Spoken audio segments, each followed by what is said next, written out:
भाई के लिए अपना दामन फैलाने तो सिर्फ शायर बन के आया था, एक सियासी इंसान नहीं था। लेकिन इस बार आपकी दुआओं ने हिंदुस्तान की सबसे बड़ी पार्लियामेंट में, राज्यसभा में पहुंचा दिया। ये आपकी दुआओं के सच्चे तो आपका बेहद शुक्रिया अदा करता हूँ। थोड़ी देर आपसे गुफ्तगू करूंगा, मुझे पता है धूप बहुत ज्यादा है, इधर जो साथी हैं वो भी बैठे रहेंगे, सुकून से सुनेंगे, तो शायद मैं 10-15 मिनट कुछ बेहतर बोल पाऊंगा। हमारी बहन मुमताज पटेल साहिबा यहाँ बैठी हैं, हमारा साथी राहुल राव यहाँ बैठे हैं, AICC से जो हमारे ऑब्जर्वर्स लगे हैं, जो हमारे अल्पसंख्यक विभाग के साथी फहीम कुरैशी साहब, बाकी जो जिम्मेदार साथी हैं, मेवात के जो सरपंच हैं। आप जैसा बैठ जाओ, मैं चुप करा लूंगा। मामन भाई मेरा रोज का काम है, ये भी चुप हो जाएंगे, ये बिल्कुल ऐसे चुप हो जाएंगे जैसे आजकल अडवाणी जी चुप रहते हैं। आप बहुत अच्छे लोग हैं, आपसे मेरा रिश्ता कोई पहले दिन का नहीं है। जब अहले खिरत की बातों पर कुछ जाहिल शोर मचाते हो, जब अहले खिरत की बातों पर कुछ जाहिल शोर मचाते हो, जब बुलबुल हो तस्वीरें चमन और कौवे गीत सुनाते हो, जब चिड़ियों के घोंसलों में कुछ सांप उतारे जाते हो, जब माली अपने हाथों से गुलशन में आग लगाते हो, इस हाल में हम दीवानों से तुम कहते हो खामोश रहो। हम लोग अनल हक बोलेंगे, हम लोग अनल हक बोलेंगे, हम बोलेंगे। मैं आपके बीच में आज एक सियासी मौके पर गुफ्तगू करने के लिए आया हूँ। मेवात वालों, ये वो इलाका है जिससे मेरा रिश्ता कोई नया नहीं है। मैं आपके सुख में, आपकी खुशियों में शामिल होने भले ना आ पाया रहा हूँ, लेकिन जब भी इस इलाके में कहीं एक भी आंसू बहा होगा, किसी बेगुनाह का एक बूंद खून बहा होगा, तो इमरान प्रतापगढ़ी आपके दर्द में शामिल होने जरूर आया है। तारीख इस बात की गवाह है।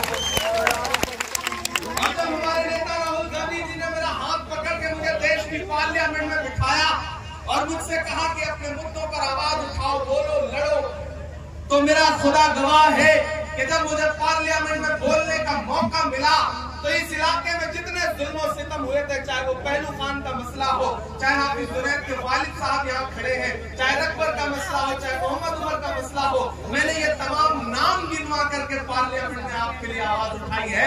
मैं अपनी जिम्मेदारियों से कभी भागा नहीं।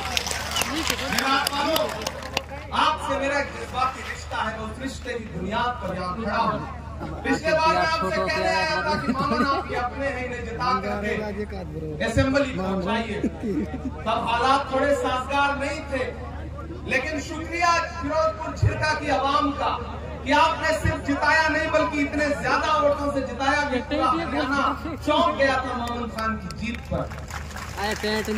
भाई यार, और पूरे 5 साल मोबाइल घर के चैन से मोबाइल बनाना दे सके बाद जब काम करते हुए तो हिम्मत कर दामन फैला के आए थे। लेकिन ये एक ऐसी असेंबली है और ये एक ऐसा विधायक है जिसको पूरे 5 साल काम करते देख के मुझे हर दिन फख्र होता रहा कि मैं जिस इंसान के लिए वोट मांगने गया था वो डरा नहीं, वो झुका नहीं, कहीं छुप छुपा के खड़ा नहीं, वो डटे हुए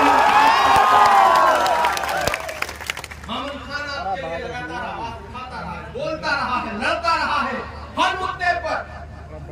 एक पढ़ा लिखा MLA कैसा होना चाहिए उसकी एक नजीर मामन खान बन करके आपके सामने आए। आज दोबारा आपके बीच में आया हूँ और आप बहुत बड़ी तादाद में यहाँ बैठे, हजारों की तादाद है। जितना भाजपा वालों की रैलियों में भीड़ हो रही है उतना तो यहाँ स्टेज पे बैठे हुए हैं। ये हालत है हरियाणा के इलेक्शन की। मैं पानीपत से लेकर फरीदाबाद से लेकर के बुनाना से लेकर पूरा हरियाणा घूमते हुए यहाँ आया हूँ और पूरी जिम्मेदारी से कह रहा हूँ कि सरकार बनने जा रही है। कोई ताकत हरियाणा में कांग्रेस पार्टी की सरकार बनने से नहीं रोक सकती है। भाजपा की रैलियों में भीड़ नहीं है, किराए के लोग बुलाए जा रहे हैं और किराए के लोगों में जोश नहीं होता, आपको तो पता है, ना हौसला होता है। प्रधानमंत्री जी रैलियां करने से बच रहे हैं, उन्हें लग रहा है हाथ और सैनिक के सर फूटे, हमारे कंधे पे जिम्मेदारी क्यों आए। वो यहाँ रैलियां करने से बच रहे हैं।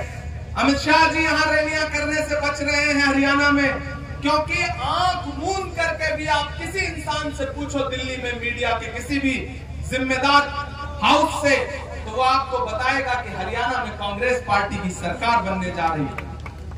मीडिया गोदी मीडिया तक बोलने को मजबूर हो गई है कि हरियाणा में कांग्रेस की सरकार बनने जा रही है। बेचारे एंकरों के मुंह से जबान निकलते हुए हलक में फंस जा रही है, लेकिन क्या करें, बताना पड़ रहा है क्योंकि सच्चाई इतनी बड़ी और इतनी प्रचंड है कि उसे छुपाया नहीं जा सकता। ऐसे में मैं आपकी असेंबली में खड़ा होकर आपसे कहना चाहता हूं कि मुझे पता है मामून खान चुनाव जीत रहे हैं, बहुत ज्यादा आपके सामने बार बार उस बात को दोहराने की जरूरत नहीं है। यहाँ की आवाम ने मन बनाया हुआ है मामून खान को जिताने का, मुझे पता है ये बात, क्योंकि मामून खान ने 5 साल आपके लिए काम किया है। लेकिन मैं तो आपसे ये कहने आया हूँ, फिरोजपुर झिरका वालों, बड़कली चौक वालों, माइक का वॉल्यूम थोड़ा बढ़ा दें, क्योंकि जो बात मैं कहने जा रहा हूँ वो बाबा से बुलंद बोलने की जरूरत है। एक ऐसा वक्त है जब आवाजों पे पाबंदी है, एक ऐसा वक्त है जब जहनों पे पाबंदी है, एक ऐसा वक्त है जब सोच पर पाबंदी है। ऐसे में अगर अपने इर्द गिर्द नजर उठा के देखोगे तो बहुत कम लोग हैं जो आपके मुद्दों में लड़ रहे हैं। मामून खान उनमें से एक है। ऐसे में मामून को किस तरह से मजबूती आप दे सकते हैं, ये आपको देखना है। अभी जब हुसैन पहलवान साहब अपना लठ लेके आए थे मुझे माला पहनाने और लठ उन्होंने स्टेज पे गाड़ा, तो मुझे लगा कि ऐसे ही नहीं दिल्ली में कहा जा रहा है कि हरियाणा वालों ने लठ गाड़ दिया, ये किसी से रुकेगा नहीं। सलाम है हरियाणा, सलाम है मेवात आपको। लेकिन एक बहुत जिम्मेदारी भरी बात कहता हूं, बात जरूरी है इसलिए सुनना। मतलब की बात सबको समझ में आती है, लेकिन बात का मतलब बहुत कम लोगों को समझ में आता है। सरकार बनने जा रही है, ढेर सारे एमएलए जीत के आ रहे हैं। उन जीते हुए एमएलए में असरदार एमएलए का पैमाना क्या होगा, कौन कितने ज्यादा वोट से जीत के आया, ये एक पैमाना होता है चुनाव जीतने के बाद जब सारे एमएलए देखे जाते हैं। ऐसे में उस वक्त फिरोजपुर झिरका को ये दम दिखाना है, ये ताकत दिखानी है कि हरियाणा में जीत के तो बहुत लोग आए हैं, लेकिन हमारा मामून खान किसी से कम नहीं है। हमने इसको बहुत बड़े अंतर से असेंबली पहुंचाया। मैंने कहा ना आपसे बहुत ज्यादा कुछ बात कहने की गुंजाइश भी नहीं है। बड़े बुजुर्ग यहाँ बैठे हैं, नौजवान बैठे हैं, माए बहनें भी मेरी आवाज सुन रही होंगी और कई सारे YouTube चैनलों पे ये लाइव चल रहा है तो लोगों तक आवाज भी जा रही होगी। मुझे हैरत है कि यहाँ के भाजपा के लोग अभी भी झंडा लेके घूम पा रहे हैं, उनमें इतना लिहाज बचा है, उनको शर्म नहीं आ रही है कि यहाँ पे जीतने का कोई मतलब नहीं है तो फिर घूमने की जरूरत क्या है। मुकाबला एक तरफा है, लेकिन लोकतंत्र है।